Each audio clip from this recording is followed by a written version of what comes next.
नमस्कार, मैं हूं नंदिता कुडेशिया और आप देख रहे हैं डीएनपी इंडिया।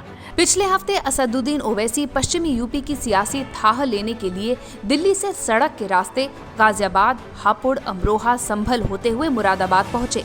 ओवैसी का ये दौरा पश्चिमी यूपी में मिशन 2022 का आगाज है, जहां मुस्लिम समुदाय निर्णायक भूमिका में है। वैसे AIA-MIM की एंट्री मुरादाबाद में नई नहीं है। 2017 के विधानसभा चुनाव के दौरान उन्होंने यहां पर कई तकरीरें की थी, लेकिन इस बार वो ज्यादा आक्रामक और तैयारी के साथ उतरने के मूड में हैं। ओवैसी का ये संभल मुरादाबाद दौरा कई दलों में खलबली मचा गया है। सत्ता की चाबी मुस्लिम वोटरों के हाथ में मानी जाती है। मुरादाबाद में कुल 52.14% हिंदू और 47.12% मुस्लिम जनसंख्या है। मुरादाबाद लोकसभा क्षेत्र में कुल 5 विधानसभा सीटें आती हैं। इनमें बढ़ापुर, कांठ, ठाकुरद्वारा, मुरादाबाद ग्रामीण और मुरादाबाद नगर शामिल है। इन 5 में मुरादाबाद ग्रामीण और ठाकुरद्वारा 2017 के विधानसभा चुनाव में समाजवादी पार्टी के खाते में गई थीं, जबकि बाकी 3 सीटें भारतीय जनता पार्टी के कब्जे में गईं।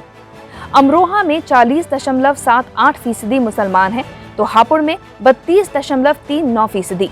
असदुद्दीन ओवैसी यूपी की सियासत में मुसलमानों की सत्ता में हिस्सेदारी को एक बड़ा मुद्दा बना रहे हैं। पिछले 3 दशक से मुसलमानों की पसंद समाजवादी पार्टी ही रही है।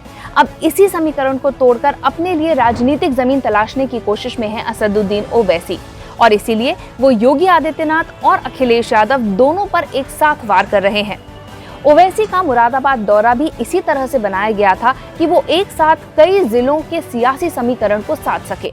साल 2018 में राहुल गांधी ने AIMIM पर निशाना साधा था और कहा था कि ये पार्टी एंटी बीजेपी वोट्स को बांटने का काम करती है। जब भी ओवैसी की पार्टी किसी राज्य में प्रवेश करती है तो ये आरोप बढ़ जाते हैं। लिहाजा एक बार फिर अब ओवैसी की पार्टी पे आरोप लग रहा है कि वो सेक्युलर वोटों को बांटने की कोशिश कर रही है। AIMIM ने 2017 विधानसभा चुनाव भी उत्तर प्रदेश में लड़ा था।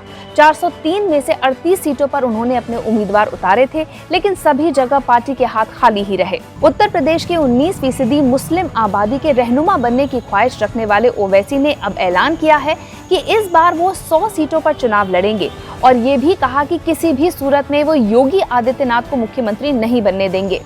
2019 विधानसभा चुनाव की बात करें तो AIMIM का प्रदर्शन कैसा रहा आपको बताते हैं। राज्य की 403 सीटों में से 38 पर उन्होंने उम्मीदवार उतारे थे। उसमें से 0.24% वोट ही उनको मिले। पार्टी सभी सीटों पर खाली हाथ रही। पश्चिमी उत्तर प्रदेश में मुस्लिम वोटर्स का एक बड़ा हिस्सा अखिलेश यादव की पार्टी समाजवादी पार्टी को ही वोट करता है। इन विधानसभा सीटों पर मुस्लिम वोटर्स ही डिसाइसिव रोल प्ले करते हैं। समाजवादी पार्टी के अलावा कुछ सीटें RLD, BSP और कांग्रेस को भी मिलती हैं। लेकिन ओवैसी की कोशिश है कि इन तमाम दलों से मुस्लिम वोटर्स को छीनकर वो अपने पाले में कर लें, और इसी वजह से विपक्षी राजनीतिक पार्टियां बेहद परेशान हैं। हालांकि बीजेपी ओवैसी के इस धमाकेदार दौरे और इसमें जुट रही भीड़ को देखकर काफी खुश होंगे। बिहार में ओवैसी 6 दलों के साथ गठबंधन कर विधानसभा के चुनाव के दौरान 20 सीटों पर RJD का खेल बिगाड़ चुकी है। हालांकि पश्चिम बंगाल में ओवैसी की ये रणनीति टाई फिस हो गई। साल 2017 के विधानसभा चुनाव में BSP ने 97 मुस्लिम उम्मीदवार उतारे थे, वहीं सपा ने 67। वोट बंटवारे की वजह से 24 मुसलमान ही विधानसभा पहुंच पाने में कामयाब हो पाए। अगर राज्य का मुस्लिम समाज कांग्रेस, SP और BSP जैसे धर्मनिरपेक्ष छवि वाले क्षेत्रीय दलों के बजाय AIMIM का वोट बैंक बन जाता है तो इससे ध्रुवीकरण को गति मिलेगी।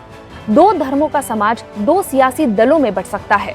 अगर ऐसा हुआ तो बीजेपी को बहुत फायदा होगा। जातियों के बिखराव का डर कम हो जाएगा। ओवैसी के उत्तर प्रदेश में आने से सबसे बड़ा खतरा समाजवादी पार्टी और कांग्रेस को होगा। कांग्रेस के पास हालांकि खोने के लिए कुछ नहीं है, लेकिन समाजवादी पार्टी को एक बड़ा खतरा पैदा कर सकती है AIMIM। अगर ओवैसी वहां पर छोटे दलों के साथ गठबंधन कर लेते हैं तो वो कई अहम सीटों पर समीकरण बदल सकते हैं।